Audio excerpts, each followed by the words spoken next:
Miss হবে না আপনার পছন্দের টিভি শো। দেখুন জি5 অ্যাপে একদম ফ্রি।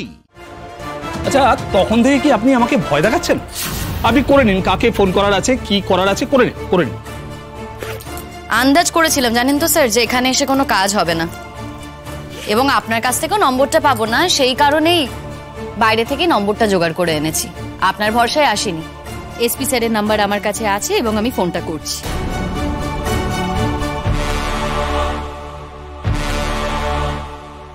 আপনি এসপি স্যারকে ফোন করছেন? ওরে বাপরে!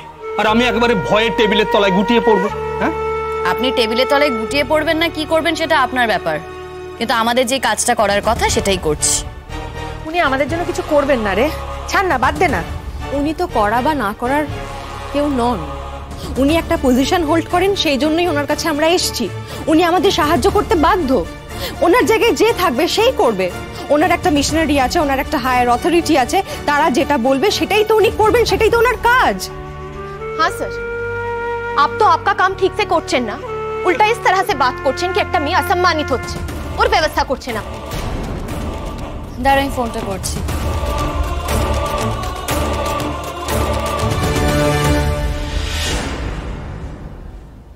হ্যালো। হ্যালো, নমস্কার স্যার, আমার নাম শিমুল ব্যানার্জি।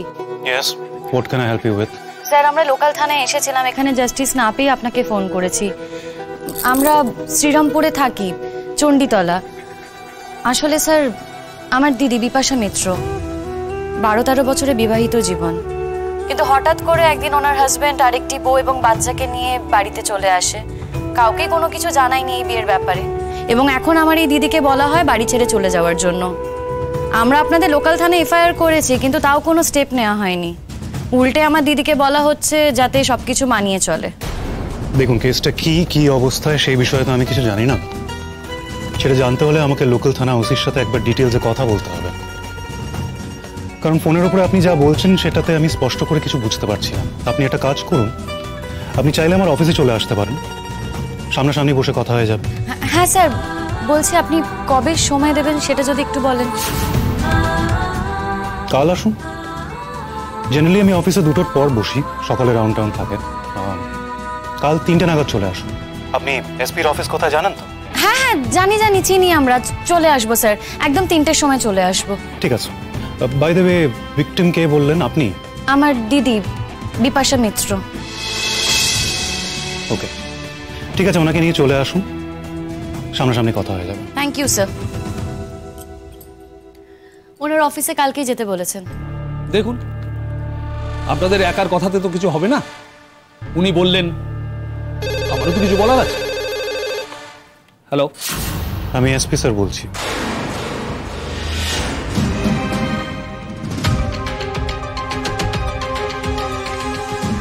স্যার বলুন।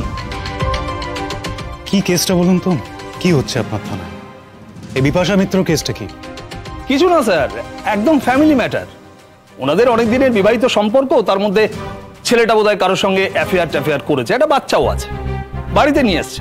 আমি গিয়েছিলাম, অফিসিয়াল ভিজিট করেছি। এখন স্যার ওনারা বলছেন স্টেপ নিতে। স্যার, স্টেপ নিতে গেলে তো আমার হাতে উপযুক্ত প্রমাণ থাকতে হবে স্যার। শুনুন, আপনার এগেনস্টে অলরেডি আমি অনেক রকম কমপ্লেন্ট পেয়েছি। একজন মহিলা আপনার দ্বারস্থ হয়েছে, তার কি বেনিফিট হতে পারে সেটা না দেখে আপনি তাকে মিসগাইড করছেন কেন? না স্যার, মিসগাইড করিনি। আমি তো ওনাদের ভালোর জন্যই বলেছি স্যার। আমি বলেছি যে মিউচুয়ালি মিটিয়ে নিন ব্যাপারটা, না হলে ওনার স্বামী তো ওনার প্রাপ্যটা ওনাকে দেবে না। মানে আমি তো স্যার ওদের ভালোর কথা ভেবে। কালকে সকালে আপনি আমার অফিসে আসবেন এই কেসটা নিয়ে কথা বলতে।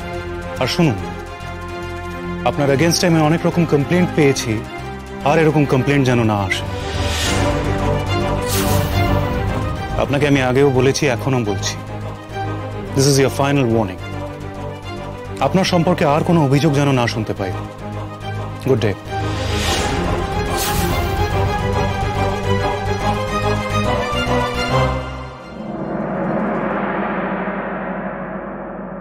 কি হলো? সকাল থেকে যদি তুমি রান্নাঘরটা জুড়ে রান্না করো, আমি রান্নাটা কোথায় করব? তা কি করব বলো? তুমি তো আর আমার রান্নাটা করে দেবে না, তাই আমার খাবারের ব্যবস্থাটা আমাকেই করতে হবে। তুমি ভাবলে কি করে আমি তোমার জন্য রান্না করব? তুমি বা ভাবলে কি করে আমি সারা দিন সারা রাত না খেয়ে দিয়ে বসে থাকবো? একটা লোক রোজগার করছে আর সবাই মিলে বসে বসে খাচ্ছে। ঠিকই তো, একটা লোক রোজগার করছে আর সবাই মিলে বসে বসে খাচ্ছে, সেটা তো কথা ছিল না ভাই। ওই লোকটার রোজগারে আমি, আমার শাশুড়ি আর উনি তিনজনে খেতাম। মাঝখান থেকে তুমি তোমার বাচ্চা নিয়ে উড়ে এসে জুড়ে বসলে। দুটো মানুষের চাপটা তো কম কথা নয় না। কিন্তু তুমি যখন এতটা ফিল করছো, তুমি একটা কাজ করতে পারো, কিন্তু একটু রোজগার করে নিজের স্বামীর পাশে দাঁড়ানোর চেষ্টা করতে পারো। এই যে শুনছো, শুনতে পাচ্ছ কি বলছে? আমি রোজগার করব, টাকা ইনকাম করে আনবো আর ও বসে বসে খাবে। এমায় কি? কোথায় আমি বললাম যে আমি বসে বসে খাবো? তা তো আমি একবারও বলিনি। চাইলে আমি রোজগার করতেই পারি, এমন কিছু বড় ব্যাপার নয়, কিন্তু আমার ভরণ পোষণের দায়িত্বটা তো ওরই নেওয়ার কথা। এটা আমার অধিকারের জায়গা, আমি কেনই বা ছাড়তে যাবো বলো দেখি?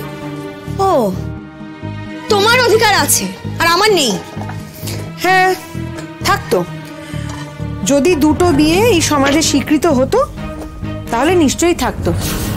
সেটা তো স্বীকৃত নয়, কি করে বলি বলো? যদি দুটো বিয়ে স্বীকৃত হতো তাহলে আমি জোর গলায় বলতাম যে তোমারও ভরণ পোষণের দায়িত্বটা ওরই নেওয়ার কথা। বলতে পারছি না গো। বলো বৌমা, কি করতে হবে বলো। কোন বৌমাকে বলছো একটু মেনশন করে বলো এখন। তুমি কি চাও বলো তো? হ্যাঁ, সকালবেলা উঠেই রান্নাঘরে ঢুকে পড়েছো, রান্না করতে শুরু করেছো, সেটা তো খেয়ে বেরোবে নাকি? ও শান্তি করতে চায়, এই সংসারে যেন শান্তি না চায় সেটা চায়। কবে থেকে বলছি বাড়ি থেকে বেরিয়ে যেতে, যাবেও না। এটা সে কি গো, তুমি যে কদিন আগে আমাকে বললে তুমি নাকি আমাকে প্রাণের থেকে বেশি ভালোবাসো, আমাকে ছাড়া নাকি তোমার চলবেই না, আমি তোমাকে ভুল বুঝছি, তুমি দুঃখে জর্জরিত হয়ে গেছিলে, আর দুদিনের মধ্যে পাল্টে খেয়ে গেলে। কত মিথ্যে কথা, কত ভুলভাল কথা আমাকে বললে। হ্যাঁ, তুমি নাকি তোমার বন্ধুর বউকে হেল্প করতে গেছিলে। কি ভাবছো? তুমি কি ভাবছো যে এই কথাগুলো আমি রেকর্ড করিনি? আচ্ছা, আমি যে রেকর্ড করিনি এটা কি করে এত কনফার্ম হয়ে বলতে পারছো? ওই পাড়ার ওই মেয়েগুলোর সাথে মিশে সব শিখেছো তুমি? হ্যাঁ, বাহ। শোনো, এইসব অনেক কারণ, বুঝলে, অনেক কারণ জমে জমে, সেই কারণে আমি তোমাকে ছাড়তে। খবরদার, আর একটা কথাও তুমি বলবে না। যথেষ্ট অসভ্যতা করেছো। তোমার এই অসভ্যতার জন্য আমরা কত দূর যাচ্ছি সেটা বোধহয় তুমি জানো না।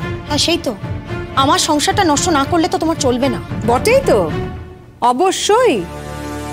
আমার সংসারটা নষ্ট করার সময় তো তুমি ভাবোনি, তোমার সংসার নষ্ট করার আগে তো তুমি আমার সংসার নষ্ট করেছো। সেবেলা কিছু মনে হয়নি? দেখো বৌমা, রোজ রোজ সকালবেলায় অশান্তি আমার আর ভালো লাগছে না। কি করবে বলো মা? তোমার ছেলে অশান্তি করার মতো কাজ করেছে তাই রোজ রোজ বাড়িতে অশান্তি হচ্ছে। তোমার ছেলে বাড়ি বয়ে অশান্তি ডেকে এনেছে তাই অশান্তি হচ্ছে। তুমি একটা কাজ করো না, তুমি রাগ করে বরং মেয়ের বাড়ি চলে যাও। তা তো করছো না। রাগ তো তুমি করছো না, উল্টে তোমার ছেলেকে তুমি প্যাম্পার করে চলেছো। সেটা না খুব ভালো করে বুঝতেও পেরেছি গো মা, দেখতেও পাচ্ছি রোজ। একটা কথা মনে রেখো মা, অন্যায় যে করে এবং অন্যায় যে সহে, দুজনে কিন্তু সমানভাবে অপরাধী। তোমার ছেলে তো বিরাট অন্যায় করেছে, তার বিচার হবে, তার শাস্তিও হবে, কিন্তু তুমিও সেই অন্যায়টা দিনের পর দিন সহ্য করেছো, করে চলেছো। তোমার কোনো বিচার হবে না, এটা ভাবলে কি করে? জি5 ডাউনলোড করুন আর সব এপিসোড দেখুন একদম ফ্রি।